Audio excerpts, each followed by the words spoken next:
because you live, I see you at least, living a very free life as a woman, embracing your, not just freedom as I can do whatever I want, but freedom meaning that you've met your darkness. You have met what it means to, first of all, become a mother, which is a huge initiation in itself.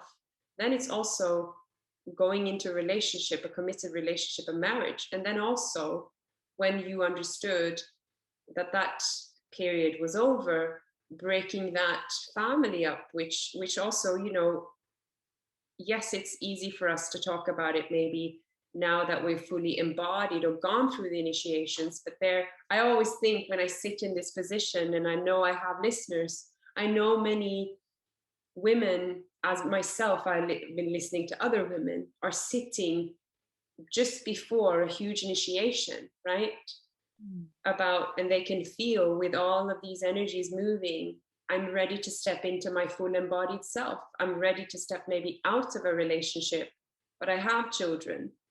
Because it's a different story when you don't have children. And it's, it's just a practical, it's different. So I don't know if you feel like speaking a little bit to that particular initiation into. Yes. Just whatever you feel comfortable with, but I think it could be very valuable for other women, or mother or not mother. We have to go through these steps, right, on our journeys to becoming our true essence. And those are the sticky parts that no one really talks about either. Yeah. Wow. Yeah, I think that if we start with motherhood, I could feel, since I haven't been living this typical mainstream life, I knew that my motherhood would look different compared to the mainstream. And in that, I think I had to, for my kids' sake and the next generations, I had to stand strong in my belief that I was carving out, like creating something new, creating a new platform for others I had to be like in the forefront of that. And which was like difficult, challenging, because for many years I met people who were questioning my choices, but I stood really strong, and for 5 years I was a homestay mom. Well, of course we were traveling a lot, and I feel that also because I've been so aware of our multidimensionality, and I had that always in my life. Yeah, I could acknowledge that in my kid. What does that look like? If you can speak to the ones that might not, in whichever way is natural to you, but some people don't understand necessarily that part. I think it's first of all understanding that our children will always be an upgraded version of us, which means that they are here to teach us.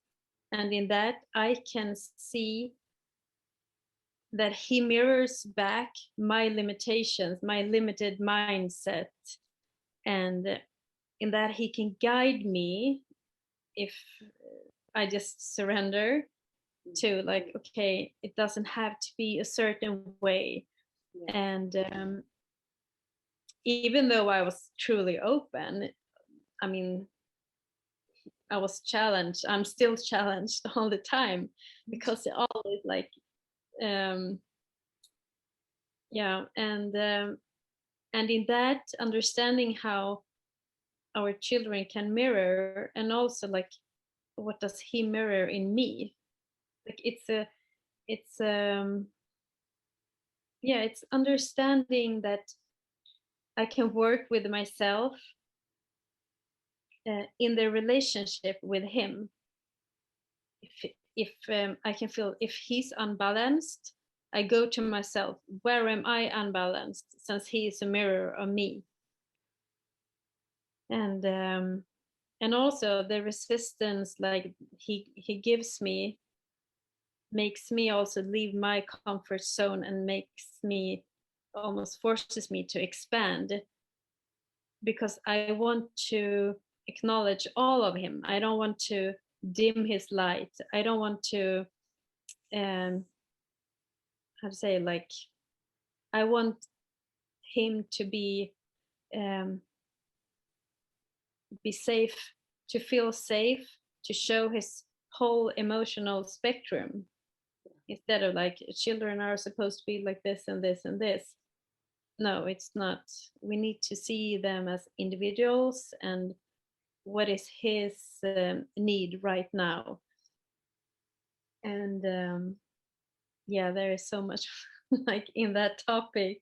Yeah. No, but this is beautiful. I think this is, it's not, I don't find, I mean, one of the reasons why I do this is because when I stepped out in the world, I remember first time I wanted to take a baby and a 8-year-old at the time and travel across the world on my own.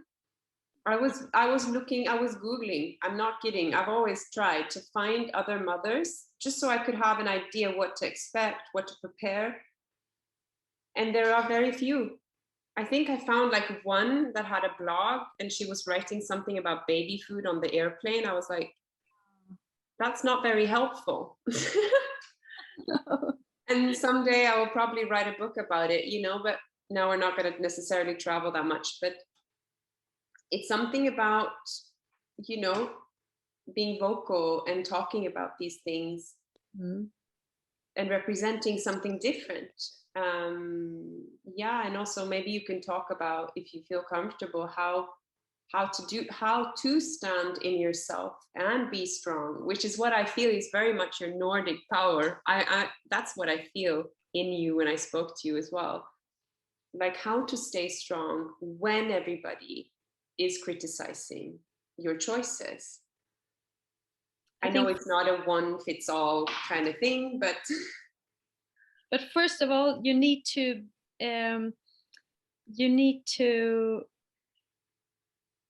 I believe own your belief. You need to, like, this is my truth and I'm going to stick to it. Yeah. And in that, when I truly stick to it, other mamas came into my life, sisters with children. And but for the first years was alone, but at that time I had a partner that was supporting in the choices we made. But what has really helped me to stand strong since we got separate ways is the sisters that I have who also has kids. And we have like a community, and we're coming back to supporting each other. What I truly believe is that we are missing, because as a mother, as a new mother, you are so alone. It's difficult to connect and like with others, and like the system also wants us to go back to work quickly, to leave at daycare. It feels like there is not much support in the motherhood. But in that, I feel I at least have my mother tribe, and to find sisters and coming back to that supporting tribe,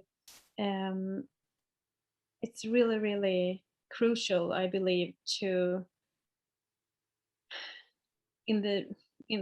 build a new platform for mothers to stand on. And I also want to, in light of, there's another Swedish sister, which I will interview in this series, and in light of motherhood and what is expected of us, I really want to say this out loud, because she shared very